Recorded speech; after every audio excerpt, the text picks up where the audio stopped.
So, here's number 36, Flatware. Flatware is one of my favorite items on eBay. I find flatware at near every state site I attend. Some of it is just bottled into a plastic silver tray or in a baggie with a lot of faucets or in cases. You usually find everyday flatware loose set sales, with fancier sets that are in the white boxes, usually from one American couple registered set for their one. Of course, the states the companies charge a premium for sets the cases directly. Sometimes this loose flour ends up being more valuable.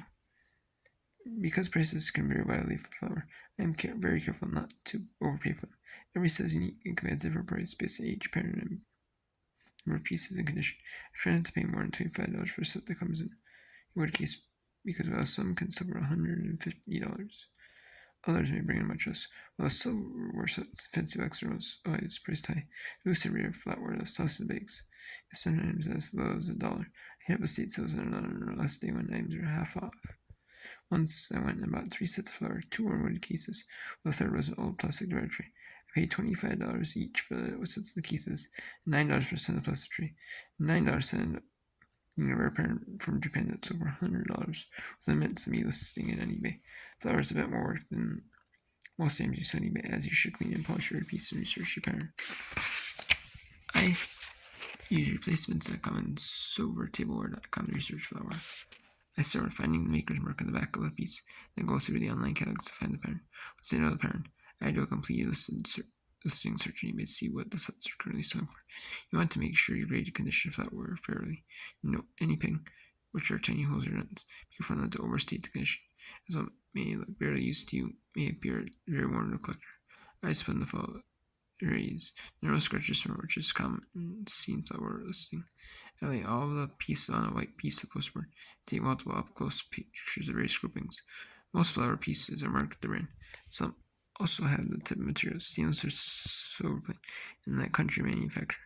Sets are made in many countries, but Japan and the USA indicate they're older, and therefore usually more valuable for resale on eBay. If you're going to sell flour on eBay, it's important to educate yourself on the difference between stainless, silver plate, and sterling silver.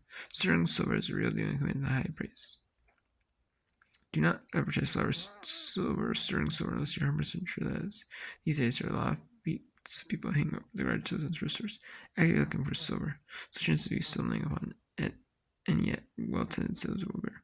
Most of the states companies know silver and will market as such. Note that you do not have to have a complete center for flatware to sell. Flatware was and still is a popular wine gift. Couples would register for patterns, and guests would give them a few pieces. It's natural to find sets of 16 spoons, but only 8 forks. Many sets also have certain pieces such as bar knives and jelly spoons. Make sure to indicate the total number of pieces listed as well as a breakdown of how many pieces each style is included. Example, 16 teaspoons, 8 soup spoons, 8 knives, 1 bar knife, etc. If you purchase a set that comes in a box, list it with the box, but let customers know that you're willing to ship without the box. Lots of crafters are looking for silver that they can bend to make jewelry pieces, which is why the more ornate handles bring the most money. They have no interest in paying the shipping charge for heavy box, and boxes can sell their own, especially if they're branded with a maker. In addition to flatware sets, I also pick up any miscellaneous flatware that I find.